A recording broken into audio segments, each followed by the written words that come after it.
welcome to the channel. Today we'll be unboxing the Gloomspite Gitz Snarlfang Riders.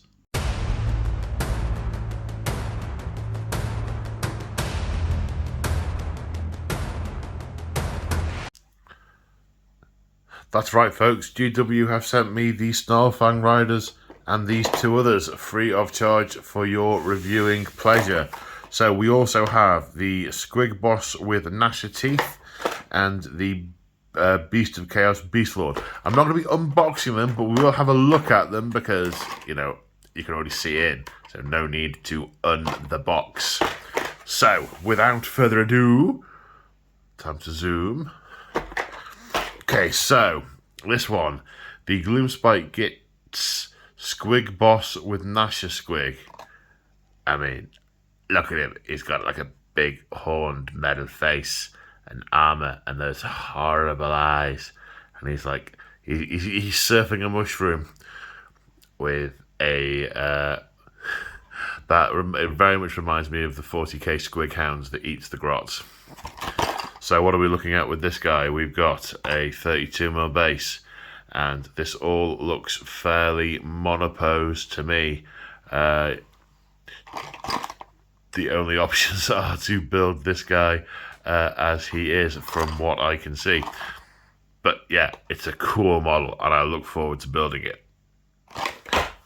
Next, we have the Beast of Chaos Beast Lord. Very similar story. If there are any build variants, they are not obvious from here. We have two axes, we have two legs, we have a torso, and a breastplate. I can't see any head options or weapon options on the sprue. I don't know, but I'm assuming this is the only miniature release for the Beasts of Chaos this time round. So that's this guy. Now we have the Gloomspite Gitz Snarlfang Riders. And this box feels really heavy for its size. It feels heavy at this end. I have no idea what's in it. Well, okay. I mean, I'm assuming there's bases, there's models, there's an instruction book of some kind, but it feels really heavy. I don't know, maybe it was just, I don't know why it was feeling heavy at that end. Okay, we have 5 oval bases. They look like 50mm ovals. I think they're, I'm going to guess 50mm ovals. The instruction book will probably say, but we're going to come to the instruction book in a minute. We got 3 sprues. We got a 3 sprue scenario here. 3 sprues. Snap, snap, and into the box. So what have we got here? Let's see. Well, we've got this really sort of lean-looking wolf hide with the pelt on top.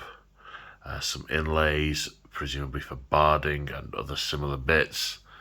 Got a nice growly, gnarly wolf head. There's a bow option, clearly, because one of them has a bow. Shield looks like it's... Oh no, there's teeth and things hanging from it. I wondered if that was maybe sort of stitched together from bits of skin. We've got some kind of barding that hangs down, some metal plates and some strips of leather. You can see a grot's foot there, so that's obviously along the flank of the animal. More fur, more wolf's head, more shields, more little teeny tiny grot torsos. We've got one with them pulling an arrow here. I don't think...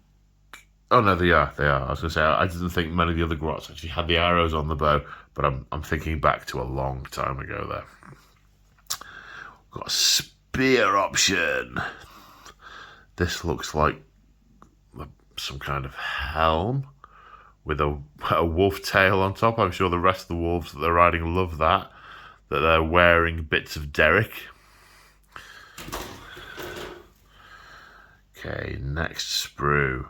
This one looks a little bit sort of elongated, almost like it's stretched in a run, in a running posture. Another tail helm. Similar sort of thing with that shield, with teeth and such dangling down from it. The spear, quiver of arrows, more of that barding. This is all looking pretty similar to the first sprue. Oh, we've got a grot head. We've got an actual head. Oh no, which way around am I doing it? Ah, I'm getting muddled up. Panic over. I've worked out which sprue's which now. So the last one. This is the command sprue, so it has, I really like this banner, I really like it. It's a long flowing banner and it looks like it's sort of weaved sticks and bits of skin and cloth and wolf tails, and the detail and definition on it is gorgeous. Really like that. The more spears and quivers, more barding. Might be my imagination, that might be a bigger wolf. Looks like this one's in more parts. What else do we have? A horn. This one's got the horn. Some more shields with things hanging from them. A spear. What I'm really interested to know, it's not so much to do with the model, so I won't labour on this, is how they're going to weave them into the narrative, because most of, are these Gloomspite, are they Spiderfang, are they something new? I'm really interested to see that. Right, so, where are we starting with the instructions? Okay, we've got what look like interchangeable heads, 5 different heads, some of them have plumes on them, some of them don't. So that's one specific. So this is the build for one torso that you can either make the champion, a rider, or Snarlfang Riders or Snarlfang Riders. Oh, okay. So I thought there were 2 different unit options for a second there.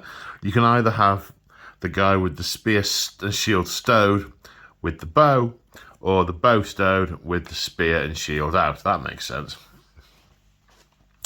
Then you've got the optional head stuff. The champ, you can either have a sword or a spear. Yeah, and that's the configuration for the bow configuration, where the shield goes on the back. And the next one is either the standard bearer or a spear and shield, or a bow with spear and shield stowed.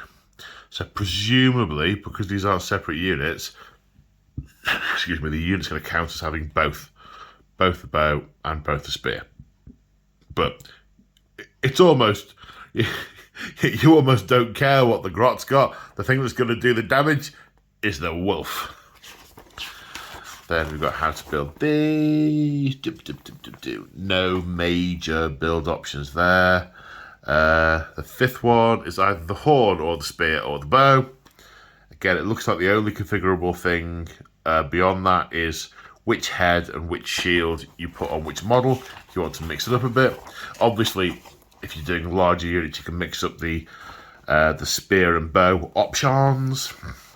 Then number 6... no command option, just the spear or the bow. And last, but probably least, because, they look down on the weaker ones, number 7, bow or spear. Then there's some examples being painted up. That's very old goblin style, sort of Grom the Paunch kind of era of goblins. So yeah, super interested to read how they've written them in. And if there's anything, if this is a more sort of surface grot / goblin thing going on, whether they're going to expand on that. Yeah, and the bases are 60mm. And on that bombshell, hope you've enjoyed this unboxing video. Take care and see you in the next one. Bye for now.